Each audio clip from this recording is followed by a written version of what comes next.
Boa noite, família Supere! Uma ótima noite para você que está conosco nessa grande festa. Realmente é um motivo de muita alegria. Eu já fui apresentado, meu nome é Márcio Meira, eu sou um caba macho da Paraíba.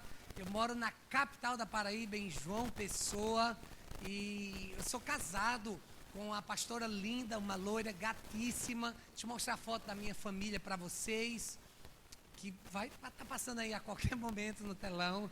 Isso, a gente está falando de realeza, então a gente trouxe uma foto no castelo, e essa é a minha esposa linda. Nós temos duas filhas, Débora, que tem 16 anos, e Ruth, que tem 14, vai fazer 15 anos agora.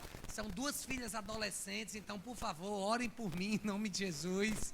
É um desafio muito grande, mas o Senhor tem nos abençoado, e na minha opinião, esse é o melhor currículo que eu posso apresentar a vocês. Eu poderia falar sobre os meus bacharelados, licenciaturas, pós-graduação, MBA, mestrado, sou doutorando, mas isso para mim não é currículo. Currículo é essa foto aí, é a família que o Pai me deu, e eu estou muito feliz por tudo que Ele tem feito na nossa história. Eu sou lá em João Pessoa, eu sou bispo da igreja anglicana. Eu tenho uma diocese com 22 paróquias, 22 igrejas, e nessa aí é a catedral. Eu sou pastor dessa igreja local, onde nós nos reunimos de forma vibrante. Nós temos 5 cultos aos domingos, 8, 10, 16, 18 e 20. Se você quiser nos conhecer, acessa lá depois, anglicanacomunhão.com, é o nome da nossa igreja local, Comunhão. E nós temos algumas extensões, dentre elas uma muito difícil, um lugar assim, gente, que é uma luta para pregar lá, que é a Comunhão Praia, essa que vocês estão vendo aí. Essa celebração, por exemplo, é às 8 horas da manhã. Na frente tem, gente, o que a gente prega, Deus fala, impressionante. Antes do culto você ainda pode surfar, pegar umas ondinhas e tal, e aí o louvor começa, aí você toma uma chuveirada e emburaca dentro da igreja, e é uma bênção, a igreja praia. A gente tem inclusive no pôr do sol, gente, o céu beija a terra, é a viração do dia, é um momento muito, muito, muito, muito especial. Então essas são algumas das igrejas que o Senhor tem nos dado a graça de pastorear ali em João Pessoa e de supervisionar como bispo de uma região. Na Paraíba e Rio Grande do Norte eu também tenho uma no Ceará. Para você nos conhecer melhor, nós temos algumas redes sociais. Então, por favor, me siga, porque eu sigo Jesus e está todo mundo seguindo a mesma pessoa. Está aí o nosso Instagram, Facebook, meu Zap pessoal e também o e-mail, se você quiser tirar alguma dúvida, perguntar e etc. Saiba que é um prazer estar aqui com vocês, é um privilégio muito grande, e eu quero aproveitar para parabenizar a Igreja Supere pelos 72 anos de superação. Uma salva de palmas! Uou! Parabéns, povo lindo! Parabéns, pastor Alex, pastora Giovana, colegiado pastoral. Parabéns, líderes de célula, líderes de ministério, servos e servas, filhos e filhas que servem com alegria no trânsito, no abraço, no multimídia, no som, na iluminação, na transmissão, no louvor, na adoração, na intercessão, na cantina, no kids, nos cafundó. Aleluia! A todos vocês, meus parabéns pelos 72 anos de história. Nós estamos ministrando esses dias sobre famílias reais. E se é sobre família real, eu tenho que trazer a foto dessa família linda. Olha, gente, que família linda. Pastor Alex, sua amada esposa, pastora Giovana, que inclusive sexta-feira completou mais um ano de vida. Vamos dar uma salva de palmas, gente. Feliz aniversário. E no aniversário tem que ter bolo? Sim, também tem que ter presente. Você já deu presente para sua pastora? Eu não entendi o silêncio da igreja. Então, quando o nosso pai e nossa mãe faz aniversário, o mínimo que a gente faz é dar um presente, algo que Deus colocar no seu coração.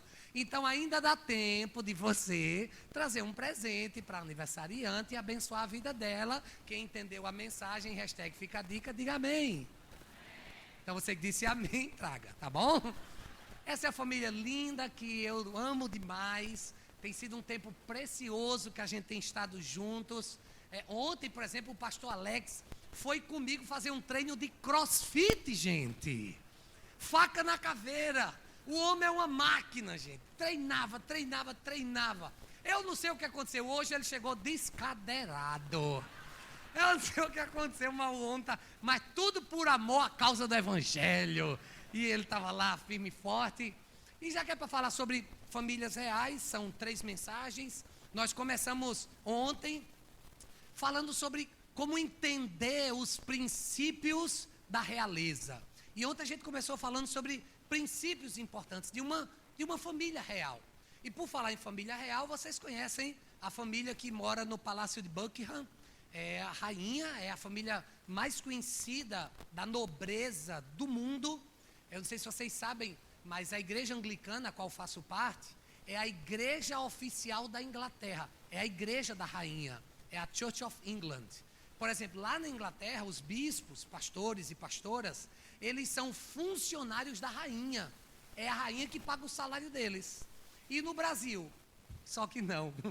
Então, eu não recebo o salário dela, mas na verdade a gente tem um relacionamento muito bom. Inclusive é por isso que na igreja anglicana a gente tem umas roupas assim. Eu botei o blazer porque é aniversário, né, gente? 72 anos é um momento especial. Mas essa camisa aqui, que alguns chamam de camisa de padre, não tem nada a ver, não foi o padre que criou. Foi um pastor presbiteriano na Escócia. E os anglicanos, presbiterianos, luteranos, as igrejas históricas passaram a usar. Porque paletó e gravata lembra político, nada contra os políticos, mas nós não somos políticos, nós somos pregadores do evangelho, nós fomos selecionados para uma causa nobre, e essa roupa, ela comunica muito bem isso. Na verdade, esse plásticozinho branco aqui é para mostrar que, além de sermos encardidos, pecadores, a nossa fala, ela é purificada, porque a gente fala a palavra de Deus. Não é lindo isso, gente? Uma pessoa me perguntou, poxa, bispo, onde é que a gente compra um plástico desse? Esse aqui é de água sanitária, Brilux. Eu cortei em casa, é simples, né? Muito fácil. Assim, lá na Inglaterra vende, mas é caro que só molesta, misericórdia. Aí eu vi lá e fiz de água sanitária. Não ficou legal? Não tem quem diga, não tem quem diga. E aí, ó, tem quem diga? Brilux, entendeu? Eu já tive o prazer de ir lá na Inglaterra algumas vezes, 7 vezes na verdade. E eu admiro demais esse palácio de Buckingham. E ó, a rainha, em vez em quando, manda um zap para mim. Ela manda. E aí, bispo, como é que estão as coisas? Eu, dona rainha, tá tudo massa por aqui, tá tudo beleza. E quando eu estou na Inglaterra, ela manda direct pelo Instagram. Tô vendo que você está aqui, quer tomar um chá da tarde? Geralmente eu pergunto, dona rainha, tem rapadura? Porque lá na Paraíba tem que ter rapadura. Como não tem, eu nunca vou. Mas uma vez, a rainha me contou um segredo, gente. E ela nunca me disse que eu não podia contar em Nova Iguaçu. Então eu não sou cacimbão, eu vou contar. Vocês querem saber o segredo dela? Esse público é curioso, esse público é bom. Então eu não vou contar não, eu vou mostrar para vocês o segredo da rainha. Ninguém merece. Que decepção, dona rainha.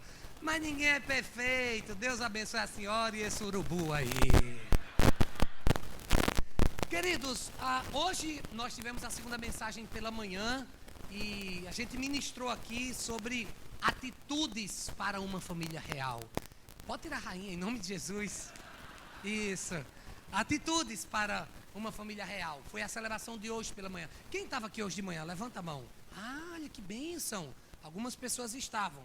Glória a Deus. Se você voltou, isso quer dizer que você tem sede de Deus e gostou do Paraíba. Então seja bem-vindo. Deus tem mais para você. Você crê nisso? Pô, a turma que não veio crê mais do que quem veio. Mas creia, Deus tem mais para você. Então hoje a gente vai continuar. Já estivemos no culto agora das 17h30 ministrando. Vamos ministrar a mesma mensagem a pedido do pastor dessa igreja. Então nós queremos falar agora sobre realeza. Realeza é o plano de Deus para a minha família. Você recebe? Deus não te criou para viver em casebres. Ainda que o lugar em que você habite tenha poucos cômodos. Nós não estamos falando de um espaço físico. Nós estamos falando de uma proposta do céu para que você habite em palácios. Quem toma posse? Palácios de realeza, de bênção, no seu casamento, na sua casa, no seu lar, em nome de Jesus. Hoje nós queremos ministrar. Sabe por quê? Porque há muitas forças mudando o cenário da família negativamente. Hoje o tema família, há vozes lá fora dizendo que a família acabou, que não é mais relevante, que está ultrapassada, que é uma coisa do passado. E nós estamos aqui hoje para reafirmar que a família, ela não acabou. Gênesis 2:8, então o Senhor declarou: não é bom que o homem esteja só. Deus disse que não é bom. O que Deus está dizendo é: eu tenho família, eu tenho plano, eu tenho propósito, eu tenho realeza para todos aqueles que seguirem a minha palavra. Então a pergunta que não quer calar é: para que serve a família? A mensagem de hoje é uma resposta bíblica a essa pergunta. Por quê? Porque para muitos a resposta dessa pergunta poderia ser assim: família serve para duas coisas: cama e café da manhã. Algumas pessoas têm a família como um lugar para dormir, tomar café e ir embora. Tem gente que passa o dia inteiro fora, e a família é apenas um lugar onde dorme, come e sai. Não se celebra, não se alegra, não se vive, não se comemora, não se compartilha, apenas dorme e come. E nós precisamos entender que família não é só isso. Deus diz que há muito mais em seus planos para a família. Você crê nisso? Então qual é o plano de Deus para a família real? Eu tenho 3 respostas para você. Mas antes de compartilhar, vamos ter uma palavra de oração? Oremos. Senhor, essa é a tua palavra. E nós estamos aqui, ó Deus, na expectativa de que tudo aquilo que o Senhor planejou, o Senhor haverá de cumprir. Por isso eu te peço, Pai, em nome de Jesus, que o abrir dos meus lábios e o meditar do meu coração sejam palavras agradáveis na tua presença, Senhor. Tu que és a nossa rocha e o nosso redentor, traz a unção do céu sobre os meus lábios e que essas palavras alcancem os corações e traga transformação de vida, em nome de Jesus. Amém. Então qual é o plano de Deus para a família real? Primeiro, a família é o meu abrigo. Repita essa palavra: abrigo. Em meio às tempestades. Vocês sabem o que é uma tempestade. Hoje mesmo o céu fechou, a tempestade começou lá fora. Trovões, chuva. Há tempestades muitas vezes que chegam na nossa vida. Todos nós enfrentamos tempestades.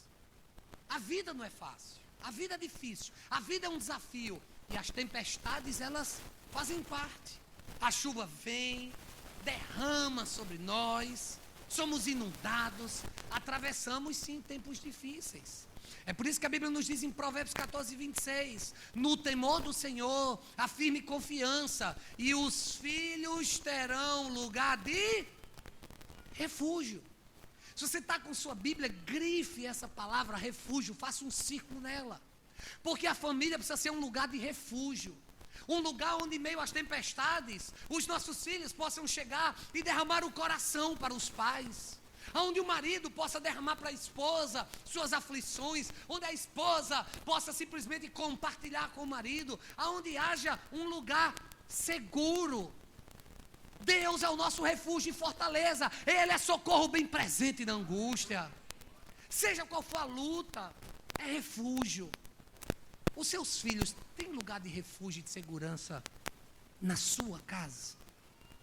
Eles têm liberdade para abrir seus corações e falar com você dos sentimentos, dos dramas, das dificuldades, do que passa no seu dia a dia?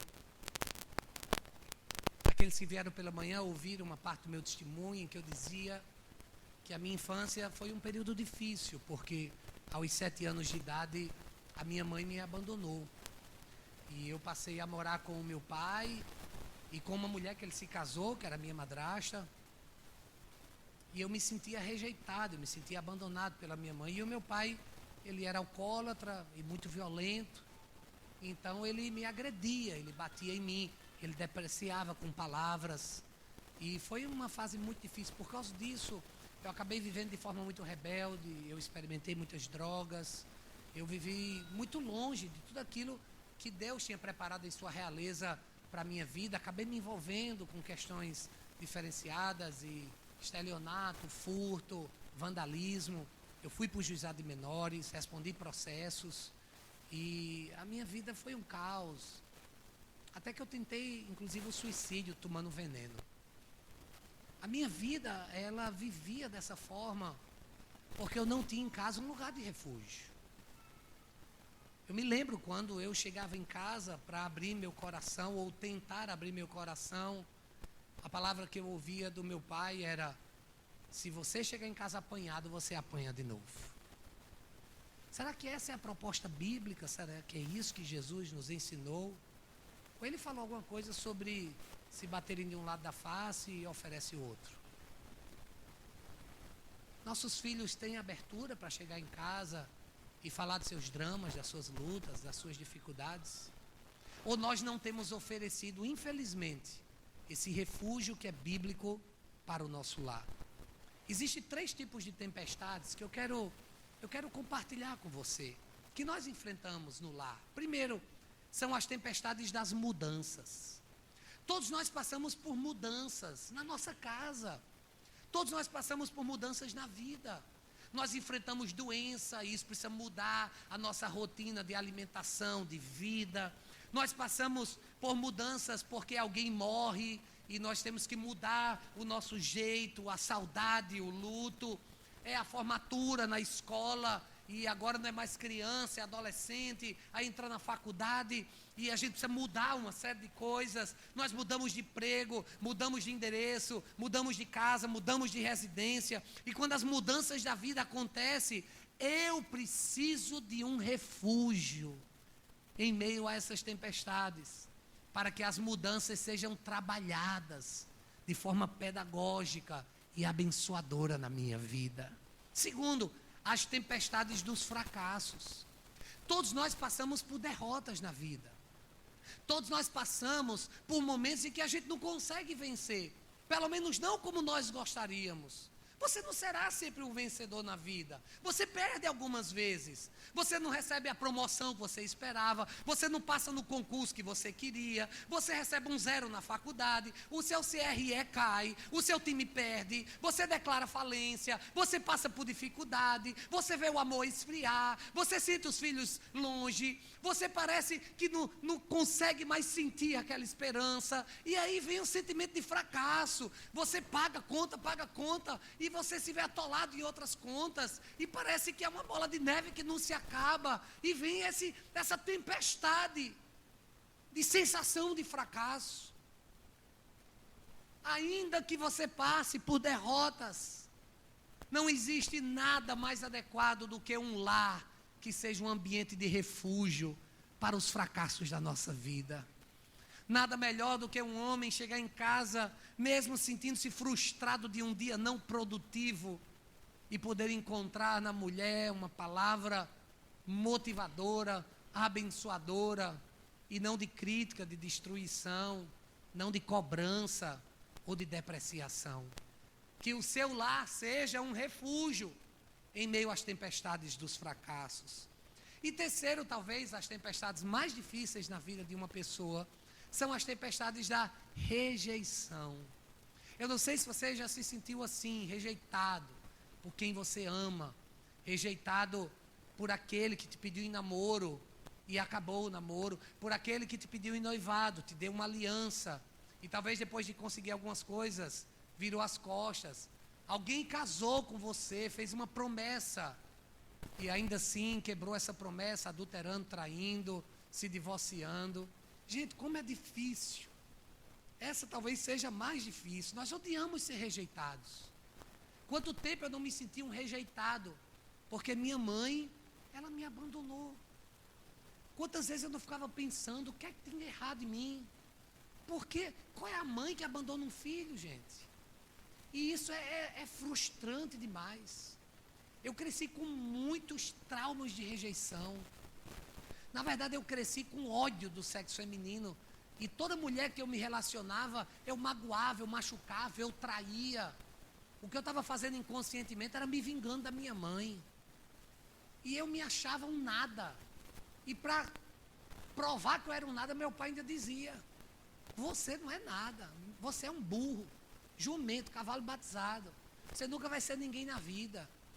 Quando falava de estudo, ele dizia: você nunca passa no concurso nem para ser gari. Como se fosse uma profissão que não é digna. Quantas vezes eu não ouvi palavras tão duras? E eu me sentia como? Rejeitado. Eu me sentia assim. Eu me olhava no espelho, achava a pessoa mais feia da face da terra. Cada espinha que nascia era uma cratera que arrombava a minha alma e que trazia dentro de mim um oco, um vazio. Por mais drogas que eu experimentasse, eu me sentia cada vez pior. Nada fazia efeito, por causa da rejeição que eu tinha, que não era uma mulher, que não era apenas uma pessoa que podia suprir, mas só Deus pode suprir. Talvez você esteja passando por tempestades assim, se sentindo rejeitado. Talvez porque quem te ama te virou as costas, pediu o divórcio. A Bíblia diz deixar pai e mãe, mas não é abandonar pai e mãe. Quantos pais e mães não se sentem abandonados pelos seus próprios filhos? Não é abandonar, queridos. Seu pai e sua mãe talvez estejam se sentindo rejeitado, porque faz tempo que você não liga, que você não vai lá, que você não se deixa ser cuidado como um filho e como uma filha. São tempestades que nós passamos. Nós precisamos de um abrigo contra a tempestade quando as pessoas nos diminuem, quando nos rejeitam. Quando um filho chega em casa dizendo que alguém falou isso ou aquilo, essa é a oportunidade que Deus está te dando, de ser abrigo, de ministrar, de abençoar, de valorizar, de liberar palavras de realeza na vida dos seus filhos. Você sabe que uma vez a minha filha, ela chegou para mim e disse: papai, eu não gostei do jeito que você falou comigo. E gente, se eu dissesse um negócio desse pro meu pai, eu ficava sem dente. Eu levava logo uma cipuada no Kengo. Ele puxava logo um cinturão e esquentava meu couro. E quando minha filha me disse aquilo, minha vontade era refutar, era falar. Mas sabe o que foi que Deus trouxe no meu coração? Seja refúgio. E eu cheguei para ela e disse: filha, você é incrível. E se eu disse qualquer coisa diferente de quem você é, da filha preciosa, real, da princesa que Deus te constituiu, você é um dos melhores presentes que o Pai já me deu. Se eu fiz qualquer coisa diferente disso, filha, por favor, eu vou me esforçar para que isso não aconteça mais. Mas o que foi que eu fiz? Me disse para não repetir. Ela disse: ô papai, tu falou tão bonito que eu nem lembro o que foi. É isso que a gente tem que ser, gente. É abrigo dentro de casa, é abençoar. Qual é o plano de Deus para a família? Segundo lugar, a família é o centro de aprendizado. Repete essa palavra: aprendizado para a vida. A família é a melhor sala de aula. O pai é o melhor pedagogo. A mãe é a melhor maestria que pode trazer ensino para o seu lar. Você vai ficar escutando amiguinho e amiguinha sem futuro, que não tem maturidade. Os pais são os professores, a casa é a sala de aula, a família precisa ser um lugar pedagógico, de crescimento, um lugar abençoador. Geralmente pensamos que os pais devem ensinar aos filhos, mas eu estou aprendendo constantemente com as minhas filhas, como elas me ensinam com sua vida, com seu desprendimento, com seu amor, como elas me ensinam com a sua história, com suas decisões e atitudes. Se você não está aprendendo com a sua família, você está perdendo muito. Você precisa continuar aprendendo com seu pai, ainda que ele esteja na melhor idade. Essa é a melhor idade, inclusive, dele compartilhar a vida, experiência. Você precisa aprender, porque senão você vai estar perdendo. E a Bíblia diz que a família precisa ser um centro de aprendizado. E nós aprendemos muito, muito com as nossas famílias. Em síntese, existem pelo menos 3 bases para a vida, para o aprendizado. Primeiro, relacionamentos saudáveis. Você precisa ter um relacionamento saudável. Você não pode ter segredo com seu cônjuge. Que história é essa? Está botando código no celular? Que história é essa? De vai para o banheiro, leva o celular junto. O celular não mija, meu filho. Para que você está levando esse bicho para o banheiro? E você fica lá sentado, forçando. As pregas vão torar porque você está com esse celular e fica forçando a barra fisiológica do seu sistema defecatório. Se é que me entende. Você precisa promover relacionamento saudável, não pode ter segredo, não pode estar escondendo coisa. Você tem que ter relacionamento saudável com seus filhos, de apreciação, de bênção, palavra que motive, relacionamento saudável. Talvez você esteja olhando para mim dizendo, bispo, é muito difícil eu ter um relacionamento saudável, porque os meus pais não tinham um relacionamento saudável comigo. Cabe a você tomar uma decisão de continuar o ciclo ou interromper e recomeçar uma nova história. Eu não tinha relacionamento saudável com meu pai. Eu não tinha. Quantas vezes eu não tentava dialogar com ele? Eu apanhava, eu não era bem-vindo. Uma vez eu pensei, rapaz, meu pai nunca me abraça, ele nunca me beijou. E uma vez eu fui desafiado por uma professora. Chegue em casa e beije seu pai, diga que o ama. Rapaz, eu tomei uma coragem. Cheguei em casa, sabe aquele dia assim que você tá zoado, hoje vai. Eu cheguei assim, pai, a professora mandou fazer uma tarefa de casa e eu vou fazer bem rápido. Eu abracei ele, dei um beijo nele. Vai pra lá, viado, que é isso, menino? Oxi, toma gente de homem. Eu sou pai. É muito difícil, gente, muito difícil. Eu tive momentos muito, eu disse para vocês, minha adolescência foi um tempo muito difícil. E na adolescência eu acabei me envolvendo em relacionamentos, inclusive sexuais distorcidos e tal. E eu acabei pegando uma linfogranuloma venérea. A gonorreia é mais conhecida. Rapaz, é uma desgraça da bexiga. Se você não pegou, louvado seja o Senhor. Porque, tipo assim, quem é que gosta de mijar? É bom demais, né, rapaz? Mijar, urinar. Vocês não têm mijar aqui? Vocês não mijam, gente? Gente, é bom, nós tá com a bexiga cheia. Você chega no banheiro, dá até um friozinho nas costelas depois. É bom demais mijar. Oh, glória, aleluia. Agora, gente, se você tem linfogranuloma venérea, na hora de mijar é como se você estivesse escorregando no escorrego de Gilete e caísse numa piscina de álcool. Dói. É como se saísse fogo. E não é fogo do espírito não, viu, irmão? É fogo consumidor mesmo. Você mija a prestação, sai por... Rapaz, é uma desgraça. E eu me lembro quando eu peguei esse negócio. Eu fui conversar com meu pai.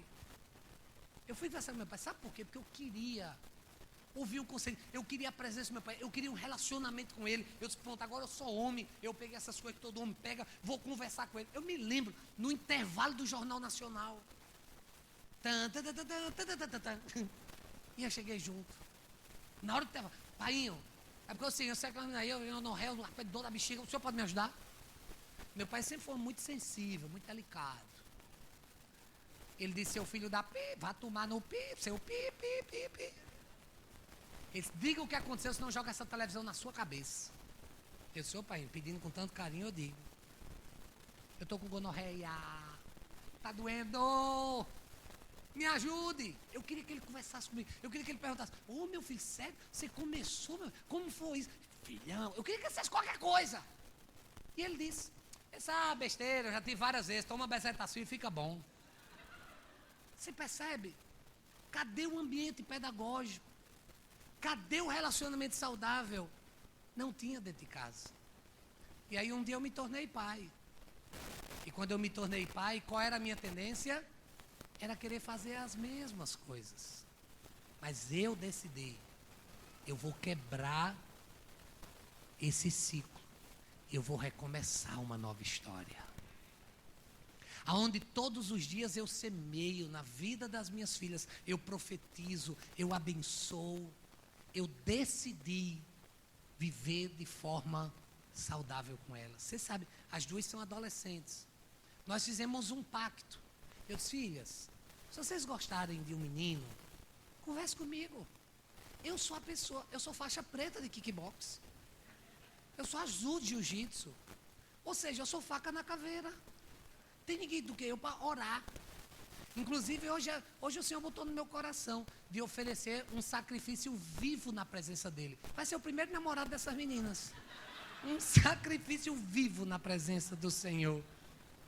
E a gente fez um pacto. Eu disse, filhas, se vocês estiverem sentindo alguma coisa por alguém, venha conversar comigo. Sabe por quê? Porque a gente vai orar. E a gente vai pedir direção do Senhor. E aí uma delas eu vi perguntando, e aí, filha? Não, papai, vai ter que estudar, tem o que fazer. A outra toda semana, papai, vamos orar. Papai, vamos orar. Impressionante, meu Jesus do céu. Relacionamento saudável, gente. É isso que você tem que ter. Você precisa ter liberdade de poder desenvolver isso. Você aprende a se relacionar com as pessoas, ajudando, determinando aquilo que o Senhor tem preparado. Segundo, uma fé verdadeira. O lar é o lugar de se ensinar a nossa fé, de dar a direção, de mostrar o caminho que deve seguir.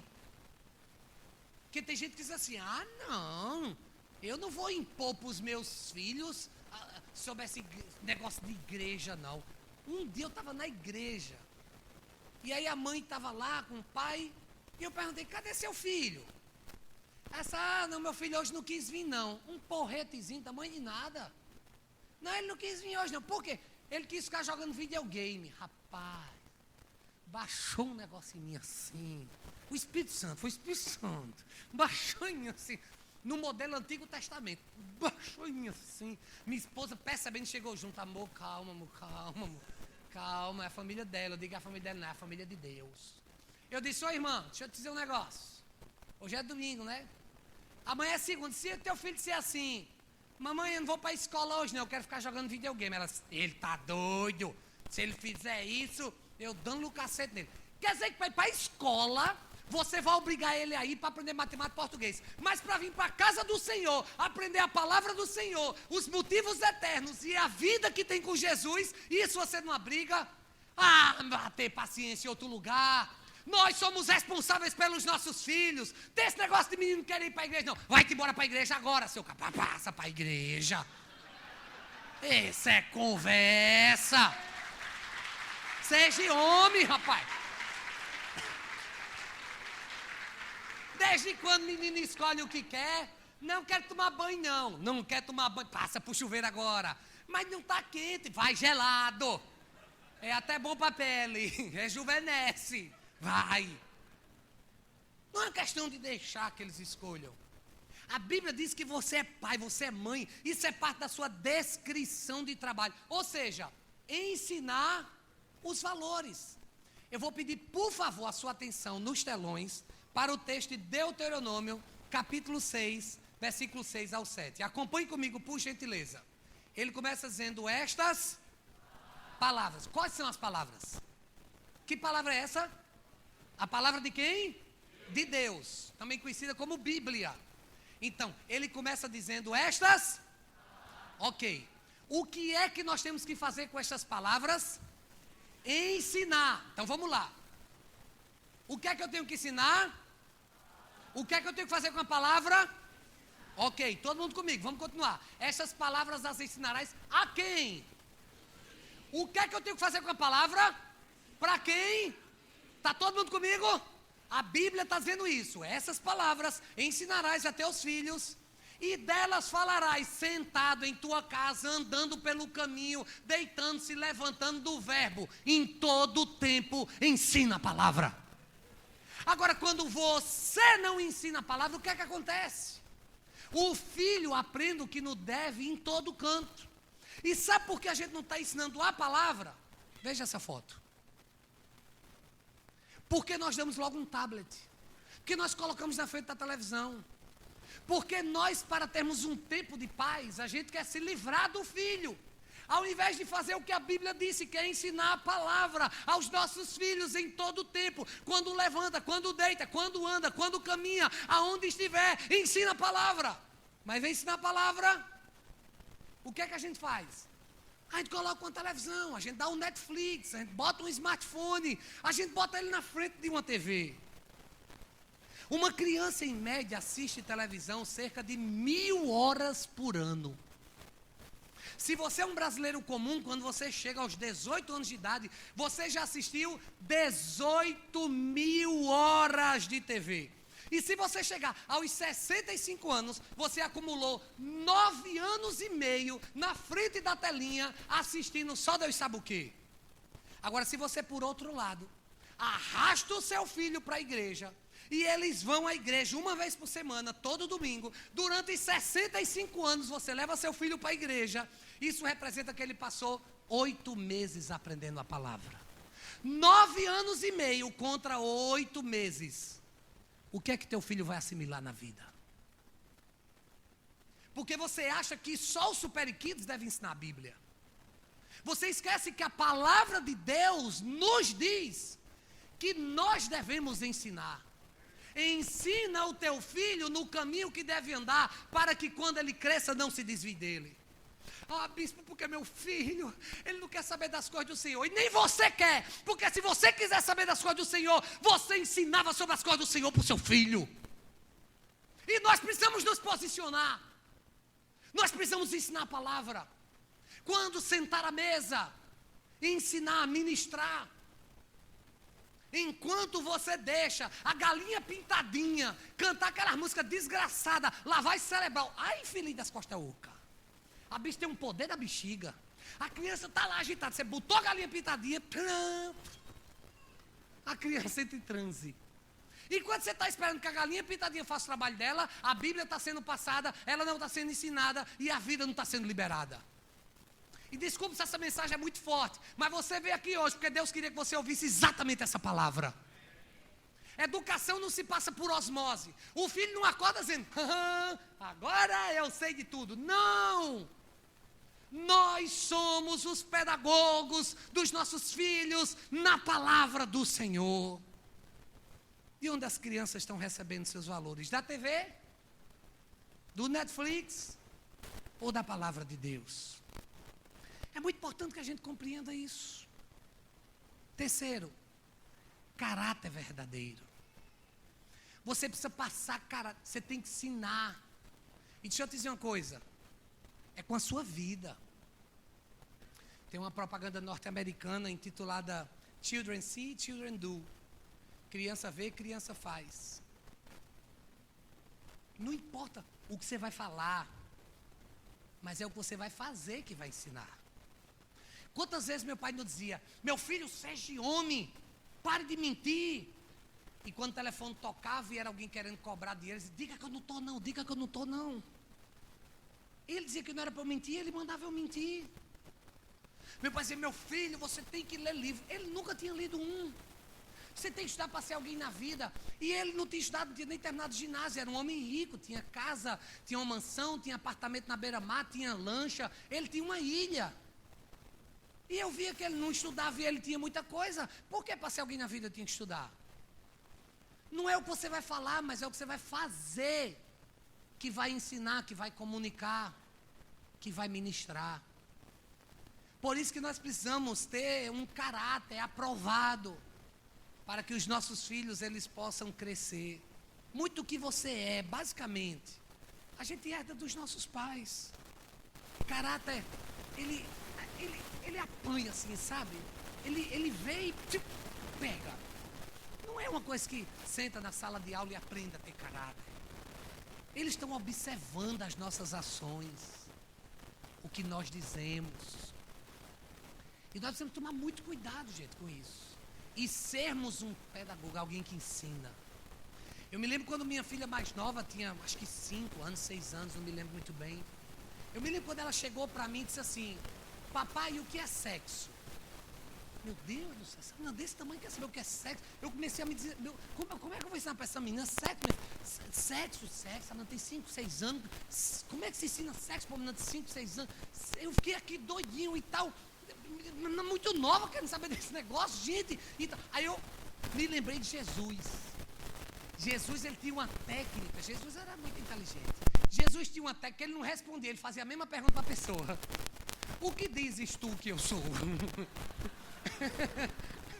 Jesus, é para pagar ou não? O que tem aí na moeda? Ele ficava jogando conversa, ele jogava as perguntas de volta e tal. O bicho mala da bexiga. Jesus era o cara.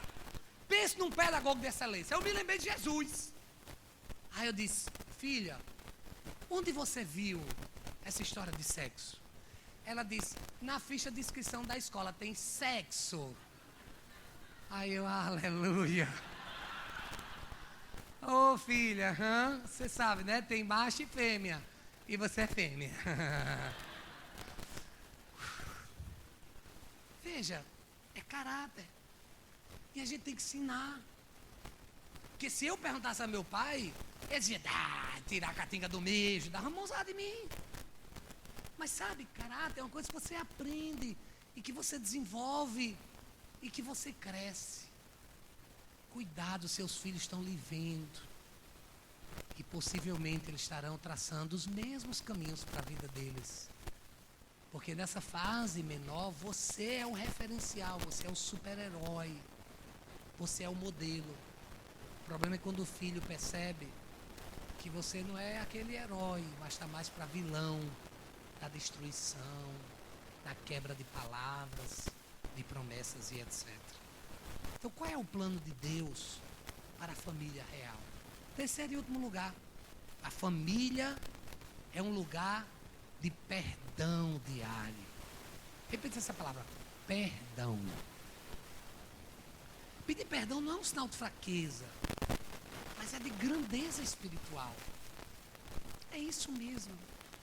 Esses reparos, eles são fundamentais para que o seu lar seja um lugar seguro, um lugar de aceitação, um lugar de realeza. Como eu disse para vocês, meu relacionamento com os meus pais nunca foram muito fácil. Minha mãe porque abandonou. E o meu pai por causa desses episódios de tanta violência, tanta coisa. Mas sabe o que aconteceu, gente? Eu preciso compartilhar isso com vocês. Eu era uma pessoa assim muito traquina. Eu era uma pessoa muito, sabe? Eu era uma pessoa muito empreendedora. E eu chegava em casa às vezes, bêbado, drogado e tal. E a minha madrasta, que eu odiava, ela foi a primeira a se converter na nossa casa. E ela vivia nos ciclos de oração. E ela profetizava na minha vida. Às vezes ela ia lá na minha cama, ungia meus pés com óleo e dizia, bem-aventurados os pés daqueles que proclamam as boas novas. Eu disse, que molesta é isso, homem? Você vai ser um pastor. Ela profetizava na minha vida que seria pastor. Às vezes eu chegava meio bebo em casa, ela, meu filho está tomado do Espírito Santo, está orando em línguas. Não, eu estava cheio de cachaça mesmo no Kengo. Mas ela profetizava. E eu, particularmente, eu não gostava muito de crente, não. Nunca gostei. Sempre achei pastor um bocado de ladrão.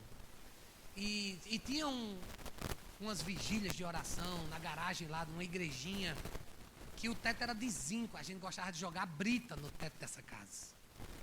Só para ver os crentes pegando ar. Rapaz, crente pegando ar é engraçado demais. Eles falam um bocado de coisa que a gente não entende e depois saem baixando e orando. É um negócio interessante. É labareda de fogo, é queima Jeová, é umas coisas assim que a gente não... Mas era bonito ver eles pegando ar. E um dia a gente foi e jogou, a gente se escondia só para ver a reação deles. Minha mãe estava lá nesse dia, gente. Joguei pedra num telhado onde minha mãe estava. Eu sei que o pastor saiu, só que ele não saiu pegando não. Ele saiu marchando, orando, declarando. E ele foi e disse, olha seu infeliz, você que jogou pedra aqui, a gente escondido no mato, tudo querendo rir. Esse eu vou jogar uma praga sobre sua vida. Quando você crescer, você vai ser pastor para saber o que eu estou passando. Praga de pastor pega. Sabe que anos depois eu procurei ele para pedir perdão e etc. E ele disse, louvado seja Deus pela praga que pegou na sua história. Mas minha mãe profetizou muito. E um dia eu entreguei minha vida a Jesus. Eu lembro quando o pastor chegou para mim e disse, filho, Deus é pai. Eu disse, não, Deus me livre, eu não quero não, essa religião, conversa essa. Deus pai, meu pai é faca na caveira. Meu pai vive me quebrando, é cacete direto, não. Ele disse, tá bom meu filho, Deus é mãe. Eu disse, piorou. Essa me abandonou. Ele ministrou, ele disse, ainda que uma mãe abandone o filho, eu, Senhor, jamais abandonarei ti. Ele ministrou e eu me converti. Quando eu me converti, eu decidi não caminhar o caminho que meu pai queria para mim. Meu pai queria que eu fizesse administração, tomasse conta das empresas da família. Mas Deus falou comigo rapidamente, eu me converti e Deus falou, cocada de coco, de coqueiro da prata, de coqueirinho. Deus disse, eu quero que você seja um pastor. E eu entrei logo no seminário, minha mãe de criação pagou o primeiro ano de seminário para mim, profetizava na minha vida. E meu pai ficou decepcionado. Meu pai disse que eu ia um dia vir com um pires, pedir esmola a ele, porque pastor passava fome, pastor tinha vida miserável e tal. E meu pai me amaldiçoou bastante. Até que um dia meu pai embriagado, dirigindo o carro, atropelou uma criança e matou.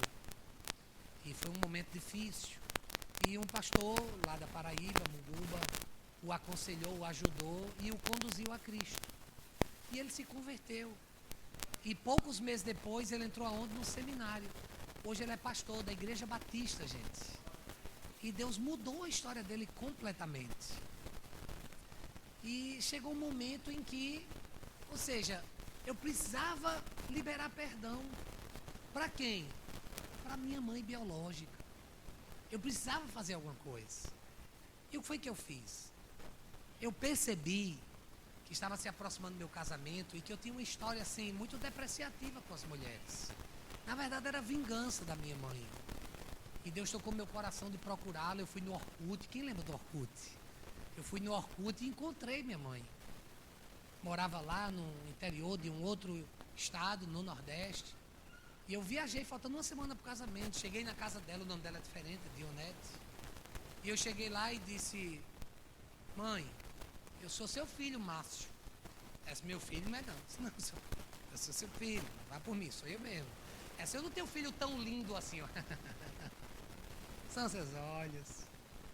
E ela disse: não tem como você ser meu filho. Eu disse, sou eu. Aí eu me lembrei, eu tenho uma deficiência. Uma não, duas. Deficiência física. E eu mostrando a ela, ela iria me reconhecer. É o meu dedo. Eu não consigo deixar ele reto. Tá entendendo? Assim, por mais que eu tente, ele não fica. O bicho é uma resenha. Ele fica, tá entendendo? O outro também, rapaz. Os dois logo, ó glória. Ó. Eu acho massa, assim. Eu acho que ele tem, assim, múltiplas funções. Ele tem um bucho, assim. Ó. Bota a câmera aqui.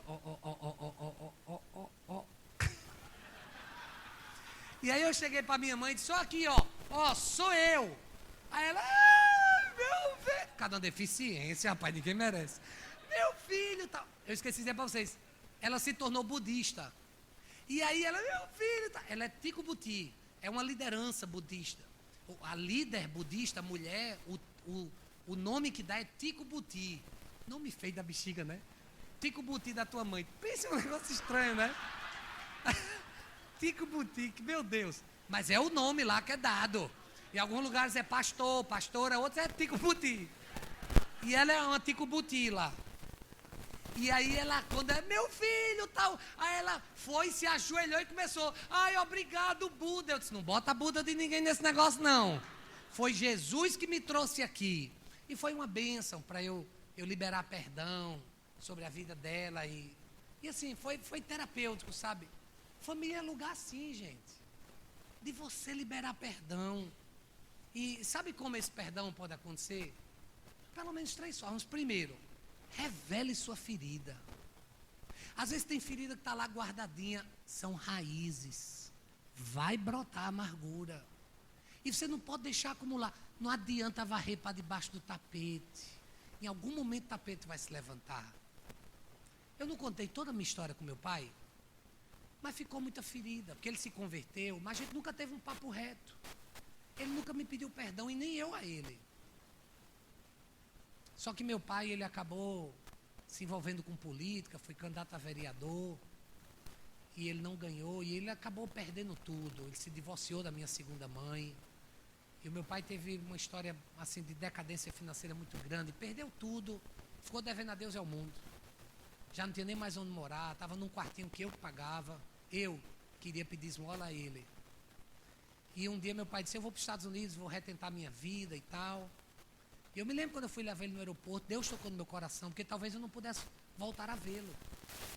E naquele dia eu abri meu coração, eu falei das feridas que eu tinha. E eu pedi perdão a ele. Eu pedi perdão.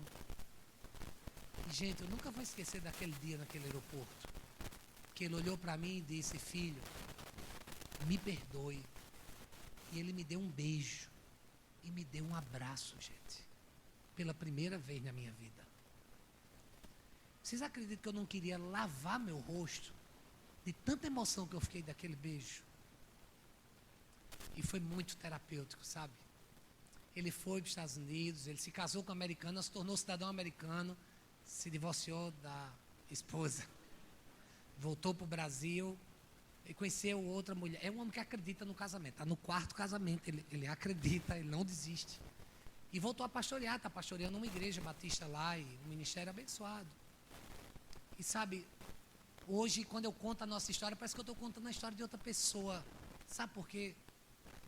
Porque é terapêutico quando você revela a ferida. As coisas, elas são tratadas. Você não pode estar, mentindo para si mesmo. Admita. Desde que ela saia de você. Encare. Seja honesto. Você não pode superar se você não admitir que está te machucando. Talvez você hoje aqui, homem, precisa admitir algumas coisas que infelizmente você está sentindo que está te ferindo. E talvez sua esposa nem saiba da falta que você está sentindo dela, do aconchego, do companheirismo, da parceria, da presença, da cama, da cama, da cama, da cama e da cama. Que geralmente é isso que o homem sente mais falta. Não aqui em Nova Iguaçu, lógico. As mulheres talvez estejam feridas, porque suas expectativas foram frustradas, porque o homem não escuta, não dá devida atenção, não é presente, nem sempre consegue trazer o suprimento que ela espera. Se um bicho mordeu você, precisamos saber qual foi para poder aplicar o remédio certo. Talvez seus filhos tenham te ferido, está na hora de você refazer o caminho de volta. Talvez você tenha ferido seus pais e você precise voltar. A Bíblia diz assim, em Hebreus 12:15, parte A: cuidem uns dos outros, para que nenhum de vocês deixe de alcançar as melhores bênçãos de Deus. Se você quer ser abençoado, cuide, admita, está doendo, me feriu. Segundo, libere os seus ofensores. Eu libero os meus ofensores. Eu, quando perdoei meu pai, que me ofendeu durante tanto tempo, eu liberei. A minha mãe. Quem tem te magoado? Aquele noivo que disse que ia casar e não casou. Aquela esposa que te traiu. O divórcio que quebrou. O filho que amava e que te abandonou. Quem é que hoje você precisa liberar? Deixe-o ir. Não traga ninguém escravo ao seu coração. Como é que a gente faz isso? Perdoando, gente. Lançando no mar, e Deus levará para um lugar chamado esquecimento, onde ninguém poderá mais pescar, onde esse escravo, onde esse algoz, onde essa senzala emocional não te levará mais ao calabouço da tristeza, do ressentimento, da angústia. É tempo de você liberar seus ofensores. Na minha adolescência, eu tive uma professora particular em que ela me aliciou e ela me abusou sexualmente. E isso trouxe muitas consequências na minha vida. Eu acabei enveredando por um mundo de pornografia durante anos. Porque aquela mulher, ela simplesmente deturpou todos os planos de realeza que Deus tinha para mim. E pela ausência da mãe, pela falta do pai, eu não tinha nem com quem compartilhar. E na adolescência eu até gostava, mas depois eu vi como isso me fez mal, como isso me machucou. E Deus me deu a oportunidade de liberar esta mulher que tanto me ofendeu, e que me machucou, e que me magoou. E eu não vou deixar que ela atrapalhe o meu casamento, a minha vida, os planos do céu para a minha história. Libere. Você não pode continuar caminhando com situações ou questões do passado que estão te limitando. Hebreus 12:15, na parte B, diz: vigiem, para que nenhuma amargura crie raiz entre vocês. Pois quando ela brota, causa profunda perturbação, prejudicando muitos na sua vida espiritual. Sabe por que você está mal espiritualmente? Porque você deixou essa raiz de amargura brotar no teu casamento, na tua casa, no teu lar. Então, troque a sua dor pela paz de Deus. Essa é a terceira e última sugestão. Que tal você buscar a paz que vem de Deus? Por que ter que ficar preso? Por que ter que ficar acorrentado? Por que ter que viver nessa sombra quando é a luz que Deus tem para você, para a sua casa, para a sua vida, não importa a história que você viveu, é um novo tempo. Vocês lembram que eu disse para vocês que eu apanhava muito? Pois é. Quando minhas filhas nasceram, eu tomei uma decisão. Eu disse, eu não vou repetir com minhas filhas o que meu pai fez comigo. Conversei com minha esposa, ela concordou. E, gente, eu me lembro quando minha filha mais velha deu piti, deu um chilique. Eu puxei o cinturão, gente. Era o que meu pai fazia. E na hora Deus me lembrou do voto que eu tinha feito. Eu quero dizer que eu não estou julgando você, nem sua pedagogia, nem sua educação. É você, Deus e seus filhos. Mas comigo, o que Deus ministrou ao meu coração é que eu não deveria bater nas minhas filhas, mas educá-la pedagogicamente pelo amor, pelo perdão, pela graça, pelo exemplo. O que Deus trouxe ao meu coração é que quando eu batesse nas minhas filhas, eu estava dizendo que a minha vida e meu exemplo não era suficiente, por isso eu tinha que espancar. E eu não sei como é que o espancamento comunica amor. Sinceramente, eu respeito a sua decisão, mas eu estou apenas compartilhando a minha. E muitas vezes eu pensei, não em batê-la, mas em matá-la. Mas eu decidi viver num ambiente de paz. E os resultados eu vi na escola. Quando um psicólogo chegou na sala de uma das minhas filhas perguntando, quem aqui já apoiou dos pais? Todo mundo levantou a mão, menos minha filha. E ele disse, você, por que não levantou a mão? Ela disse, porque meu pai e minha mãe nunca bateram em mim.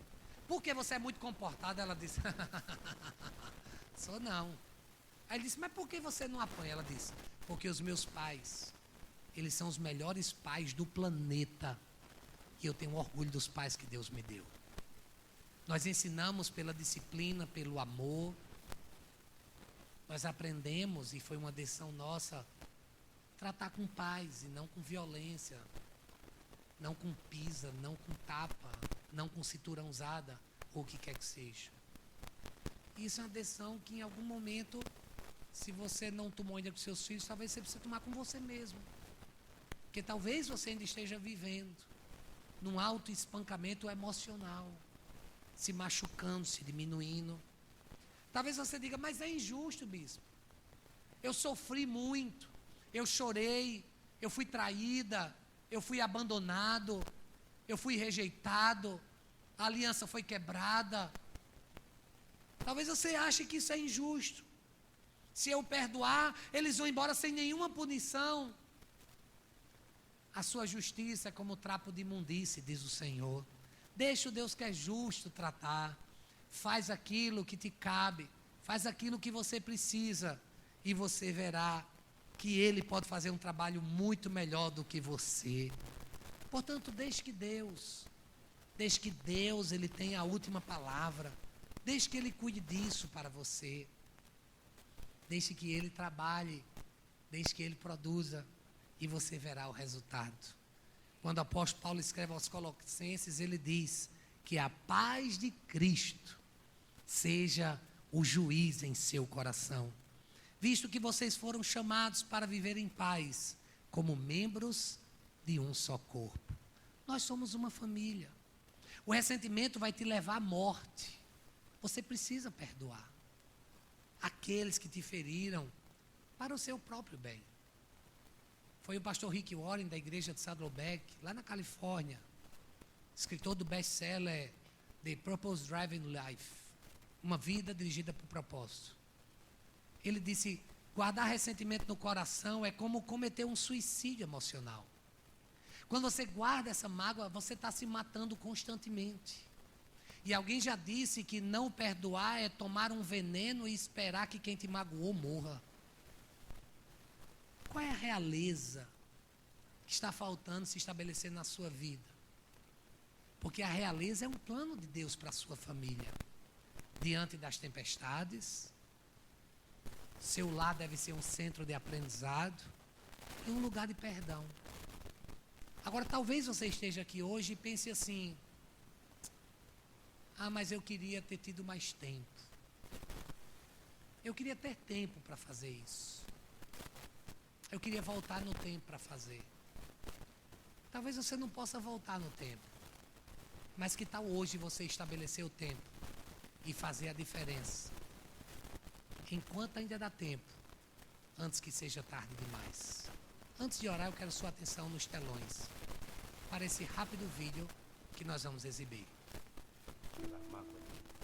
Eu queria ter mais tempo.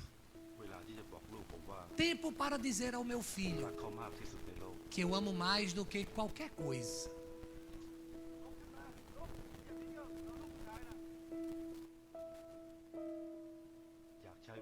Tempo para entendê-lo melhor.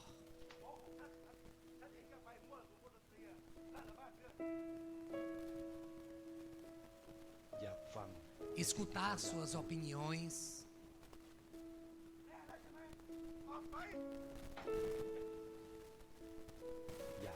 Para poder falar com ele. Ouvir suas canções. Para dizer que sinto muito.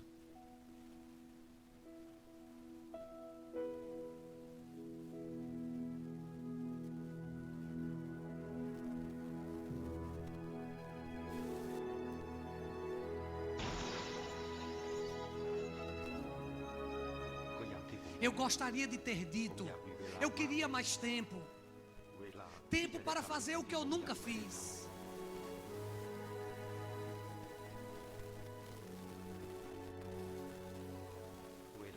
Para falar melhor sobre o meu amor por ele. Para amá-lo mais.